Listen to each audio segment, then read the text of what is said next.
ಮತ್ತೊಂದು ಕಡೆ ರಣಹೇಡಿ ಪಾಕಿಸ್ತಾನಕ್ಕೆ ಕುತಂತ್ರಿ ಚೀನಾ ಬೆನ್ನೆಲುಬಾಗಿ ನಿಂತಿದೆ.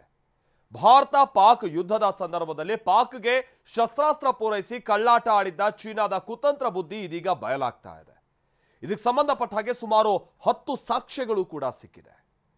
ಭಯೋತ್ಪಾದನೆಗೆ ಬೆಂಬಲ ಕೊಡ್ತಾ ಇರೋ ಚೀನಾಗೆ ಭಾರತ ಕೂಡ ಶಾಕ್ ನೀಡುವ ವಿಚಾರವಾಗಿ ಬಹಳ ತಂತ್ರ ಹೆಣಿತಾ ಇದೆ. ಪಾಕಿಸ್ತಾನಕ್ಕೆ ಬೆಂಬಲವಾಗಿ ನಿಂತ ಚೀನಾ ಕಳ್ಳಾಟ ಬಟಾ ಬಯಲು. ಪಾಕ್ ಪರ ಕೆಲಸ ಮಾಡಿರೋದಕ್ಕೆ ಸಿಕ್ಕಿದ 10 ಪ್ರಮುಖ ಸಾಕ್ಷಿಗಳು. ಭಯೋತ್ಪಾದಕರಿಗೆ ಬೆಂಬಲ ನೀಡುವ ಮೂಲಕ ಭಾರತದ ವಿರುದ್ಧ ಕತ್ತಿ ಮಸೆಯುವ ಪಾಕಿಸ್ತಾನದ ಕಿತಾಪತಿ ಒಂದೆಡೆಯಾದರೆ, ಪಾಕಿಸ್ತಾನಕ್ಕೆ ಒಳಗೊಳಗೆ ಸಾಥ್ ಕೊಡ್ತಿರುವ ನೆರೆ ರಾಷ್ಟ್ರ ಚೀನಾ ಭಾರತಕ್ಕೆ ಮಗ್ಗುಲ ಮುಳ್ಳಾಗಿದೆ. ಪಹಲ್ಗಾಮ್ ದಾಳಿಗೆ ಪ್ರತೀಕಾರವಾಗಿ ಭಾರತ ಪಾಕಿಸ್ತಾನ ವಿರುದ್ಧ ಆಪರೇಷನ್ ಸಿಂಧೂರ್ ಕೈಗೊಂಡಿತ್ತು. ಉಗ್ರರ ನೆಲೆಗಳನ್ನ ಧ್ವಂಸ ಮಾಡಿತ್ತು. ಅಷ್ಟೇ ಅಲ್ಲ, ಪಾಕಿಸ್ತಾನದೊಳಗೆ ನುಗ್ಗಿ ವಾಯು ನೆಲೆಗಳ ಮೇಲೂ ದಾಳಿ ಮಾಡಿತ್ತು. ಆದರೆ ಪಾಕಿಸ್ತಾನ ಭಾರತದ ಮೇಲೆ ನಿರಂತರ ಡ್ರೋನ್ ದಾಳಿಗೆ ಯತ್ನಿಸಿತ್ತು. ಅಲ್ಲದೆ ನಮ್ಮ ಸೇನಾ ನೆಲೆಗಳನ್ನ ಗುರಿಯಾಗಿಸಿ ಕ್ಷಿಪಣಿ ದಾಳಿಗೆ ವಿಫಲ ಯತ್ನ ನಡೆಸಿತ್ತು. ಪಾಕಿಸ್ತಾನಕ್ಕೆ ಒಳಗೊಳಗೆ ಶಸ್ತ್ರಾಸ್ತ್ರಗಳನ್ನ ಪೂರೈಸುವ ಮೂಲಕ ಚೀನಾ ಕಳ್ಳಾಟ ಪ್ರದರ್ಶಿಸಿದೆ. ಇದಕ್ಕೆ ಪ್ರಮುಖ 10 ಸಾಕ್ಷ್ಯಗಳು ಸಿಕ್ಕಿದ್ದು ಒಂದೊಂದಾಗಿ ತೋರಿಸ್ತೀವಿ ನೋಡಿ. ಪಾಕ್ಗೆ ಚೀನಾ ಬೆಂಬಲ ಸಾಕ್ಷ್ಯ ನಂಬರ್ 1. ಪಾಕಿಸ್ತಾನಕ್ಕೆ ಕ್ಷಿಪಣಿ ಮತ್ತು ಡ್ರೋನ್ ತಂತ್ರಜ್ಞಾನ ಪೂರೈಕೆ. ಭಾರತದ ಮೇಲೆ ದಾಳಿ ಮಾಡಲೆಂದು ಚೀನಾ ಪಾಕಿಸ್ತಾನಕ್ಕೆ ವಿಂಗ್ ಲೂಂಗ್ ಡ್ರೋನ್ಗಳು, HQ-16 ಕ್ಷಿಪಣಿ ವ್ಯವಸ್ಥೆಗಳು ಮತ್ತು ಬ್ಯಾಲಿಸ್ಟಿಕ್ ಕ್ಷಿಪಣಿ ತಂತ್ರಜ್ಞಾನವನ್ನ ಒದಗಿಸಿದೆ. ಇದು ಭಾರತ ವಶಪಡಿಸಿಕೊಂಡ ಅವಶೇಷಗಳಿಂದ ಪತ್ತೆಯಾಗಿದೆ. ಪಾಕ್ಗೆ ಚೀನಾ ಬೆಂಬಲ ಸಾಕ್ಷ್ಯ ನಂಬರ್ 2. ಪಾಕ್ ಆಕ್ರಮಿತ ಕಾಶ್ಮೀರದಲ್ಲಿ ಚೀನಾ ಮಿಲಿಟರಿ ಉಪಸ್ಥಿತಿ. ಸಿಪಿಇಸಿ ಯೋಜನೆಯ ಸೋಗಿನಲ್ಲಿ ಚೀನಾದ PLA ಘಟಕಗಳು ಮತ್ತು ಭದ್ರತಾ ಕಂಪನಿಗಳನ್ನ POKಯಲ್ಲಿ ನಿಯೋಜಿಸಿದೆ. ಪಾಕ್ಗೆ ಚೀನಾ ಬೆಂಬಲ ಸಾಕ್ಷ್ಯ ನಂಬರ್ 3. ಭಯೋತ್ಪಾದಕ ಸಂಘಟನೆಗಳಿಗೆ ಪರೋಕ್ಷ ಬೆಂಬಲ.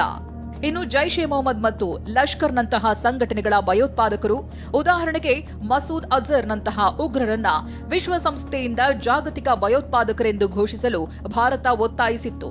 ಆದರೆ ಇದಕ್ಕೆ ಚೀನಾ ಹಲವಾರು ಬಾರಿ ತಡೆದಿದೆ. ವಿಶ್ವಸಂಸ್ಥೆಯಲ್ಲಿ ಪಾಕಿಸ್ತಾನಕ್ಕೆ ಚೀನಾ ಈಗಲೂ ಬೆಂಬಲವಾಗಿ ನಿಂತಿದೆ.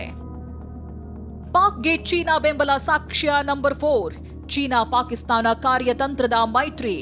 ಭಾರತದ ವಿರುದ್ಧ ಯಾವುದೇ ಪ್ರಕರಣವಾಗಲಿ ಚೀನಾ ಎಂದಿಗೂ ಸಾಥ್ ಕೊಟ್ಟಿಲ್ಲ. ಆದರೆ ಪಾಕಿಸ್ತಾನದ ಯಾವುದೇ ವಿಚಾರವಾಗಲಿ ಚೀನಾ ಅಧಿಕೃತವಾಗಿ ಬೆಂಬಲಕ್ಕೆ ನಿಂತಿದೆ. ಪಾಕ್ಗೆ ಚೀನಾ ಬೆಂಬಲ ಸಾಕ್ಷ್ಯ ನಂಬರ್ 5. ಭಾರತ ವಿರೋಧಿ ಜಂಟಿ ಮಿಲಿಟರಿ ನಿಯೋಜನೆ. ಚೀನಾ ಮತ್ತು ಪಾಕಿಸ್ತಾನಗಳು ಭಾರತದ ಗಡಿಯ ಬಳಿ ಹಲವಾರು ಬಾರಿ ಜಂಟಿ ಮಿಲಿಟರಿ ಕಾರ್ಯಾಚರಣೆ ನಡೆಸಿವೆ. ಈ ಮೂಲಕ ಭಾರತಕ್ಕೆ ನೇರ ಸಂದೇಶ ರವಾನಿಸುವ ಪ್ರಯತ್ನ ಮಾಡಿವೆ. ಪಾಕ್ಗೆ ಚೀನಾ ಬೆಂಬಲ ಸಾಕ್ಷ್ಯ ನಂಬರ್ 6. ಗಾಲ್ವಾನ್ ಸಂಘರ್ಷದ ವೇಳೆ ಚೀನಾಗೆ ಪಾಕ್ ಬೆಂಬಲ. ಚೀನಾ ಜೊತೆಗೆ ಭಾರತದ ಗಾಲ್ವಾನ್ ಸಂಘರ್ಷದ ನಂತರ ಪಾಕಿಸ್ತಾನ ನಮ್ಮ ಸೈನಿಕರ ಮೇಲೆ ಗುಂಡಿನ ದಾಳಿ ನಡೆಸಿತು. ಅಷ್ಟೇ ಅಲ್ಲ, 2020ರಲ್ಲಿ ಭಾರತ ಲಡಾಖ್ನಲ್ಲಿ ಚೀನಾದೊಂದಿಗೆ ಹೋರಾಡುತ್ತಿದ್ದಾಗ LOCಯಲ್ಲಿ ಪಾಕಿಸ್ತಾನದಿಂದ ಕದನ ವಿರಾಮ ಉಲ್ಲಂಘನೆ ಹೆಚ್ಚಾಯಿತು. ಪಾಕ್ಗೆ ಚೀನಾ ಬೆಂಬಲ ಸಾಕ್ಷ್ಯ ನಂಬರ್ 7. ಪಾಕಿಸ್ತಾನ ಬಳಸಿದ ಡ್ರೋನ್ಗಳು ಚೀನಾ ನಿರ್ಮಿತ. ರಾತ್ರಿ ವೇಳೆ ಪಾಕಿಸ್ತಾನದ ಸೇನೆ ಭಾರತದ ಮೇಲೆ ಡ್ರೋನ್ಗಳಿಂದ ದಾಳಿಗೆ ಯತ್ನಿಸಿತ್ತು. ಈ ಡ್ರೋನ್ಗಳನ್ನ ಭಾರತ ಹೊಡೆದುರುಳಿಸಿತ್ತು. ಧ್ವಂಸವಾದ ಡ್ರೋನ್ಗಳ ಅವಶೇಷಗಳನ್ನ ಪರಿಶೀಲಿಸಿದಾಗ ಇವು ಚೀನಾ ನಿರ್ಮಿತ ಡ್ರೋನ್ಗಳನ್ನೋದು ಪತ್ತೆಯಾಗಿತ್ತು. ಪಾಕ್ಗೆ ಚೀನಾ ಬೆಂಬಲ ಸಾಕ್ಷ್ಯ ನಂಬರ್ 8. ಕಾಶ್ಮೀರದ ಕುರಿತು ಚೀನಾದ ಹಸ್ತಕ್ಷೇಪ. ಜಮ್ಮು ಕಾಶ್ಮೀರದಲ್ಲಿ 370ನೇ ವಿಧಿಯನ್ನ ತೆಗೆದುಹಾಕಿದಾಗ ಭಾರತದ ನಿರ್ಧಾರವನ್ನ ಚೀನಾ ವಿರೋಧಿಸಿತು. ಪಾಕಿಸ್ತಾನದೊಂದಿಗೆ ಸೇರಿ ವಿಶ್ವಸಂಸ್ಥೆಯಲ್ಲಿ ಈ ವಿಚಾರ ಪ್ರಸ್ತಾಪಕ್ಕೆ ಯತ್ನಿಸಿತು. ಇನ್ನು ಹಲವು ಬಾರಿ ಕಾಶ್ಮೀರದ ಕುರಿತು ಚೀನಾದ ಹೇಳಿಕೆ ಮತ್ತು ಭಾರತದ ಆಂತರಿಕ ವ್ಯವಹಾರಗಳಲ್ಲಿ ಹಸ್ತಕ್ಷೇಪ ಮಾಡ್ತಿರೋದು ಭಾರತದ ವಿರುದ್ಧ ಚೀನಾದ ಷಡ್ಯಂತ್ರಕ್ಕೆ ಮತ್ತೊಂದು ಸಾಕ್ಷಿಯಾಗಿದೆ. ಪಾಕಿಸ್ತಾನದೊಂದಿಗೆ ಉದ್ವಿಗ್ನತೆ ಇರುವಾಗ ಚೀನಾ ಉದ್ದೇಶಪೂರ್ವಕವಾಗಿ ಅರುಣಾಚಲ ಪ್ರದೇಶದ ವಿಷಯವನ್ನ ಎತ್ತುತ್ತಿದೆ.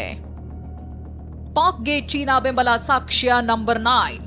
ಸೈಬರ್ ದಾಳಿ, ಯುದ್ಧದಲ್ಲಿ ಸಹಕಾರ. ಚೀನಾ ಮತ್ತು ಪಾಕಿಸ್ತಾನದ ಜೊತೆಗೂಡಿ ಭಾರತದ ಮೇಲೆ ಪದೇ ಪದೇ ಸೈಬರ್ ದಾಳಿ ನಡೆಸುತ್ತಲೇ ಇದೆ. ವಿಶೇಷವಾಗಿ ರಕ್ಷಣಾ, ರೈಲ್ವೆ ಮತ್ತು ವಿದ್ಯುತ್ ಗ್ರಿಡ್ಗಳ ಮೇಲೆ ಸೈಬರ್ ದಾಳಿಗೆ ಯತ್ನಿಸಿದೆ ಎನ್ನಲಾಗಿದೆ. ಪಾಕ್ಗೆ ಚೀನಾ ಬೆಂಬಲ ಸಾಕ್ಷ್ಯ ನಂಬರ್ 10. ಜಗತ್ತಿನ ಮುಂದೆ ಪಾಕಿಸ್ತಾನವನ್ನ ರಕ್ಷಿಸೋದು. ಭಾರತವು ಭಯೋತ್ಪಾದನೆಯ ವಿಷಯದಲ್ಲಿ ಪಾಕಿಸ್ತಾನವನ್ನ ಮೂಲೆಗುಂಪು ಮಾಡಿದೆ. ಆದರೆ ಈ ವಿಚಾರದಲ್ಲಿ ಚೀನಾ ವಿಶ್ವಸಂಸ್ಥೆ, SCO, ಬ್ರಿಕ್ಸ್ನಂತಹ ವೇದಿಕೆಗಳಲ್ಲಿ ಪಾಕಿಸ್ತಾನದ ವರ್ಚಸ್ಸನ್ನ ಉಳಿಸಲು ಪ್ರಯತ್ನಿಸಿದೆ. ಇದೆಲ್ಲವೂ ಭಾರತದ ವಿರುದ್ಧ ಚೀನಾದ ದ್ವಿಮುಖ ನೀತಿಗೆ ಸಾಕ್ಷಿಯಾಗಿವೆ.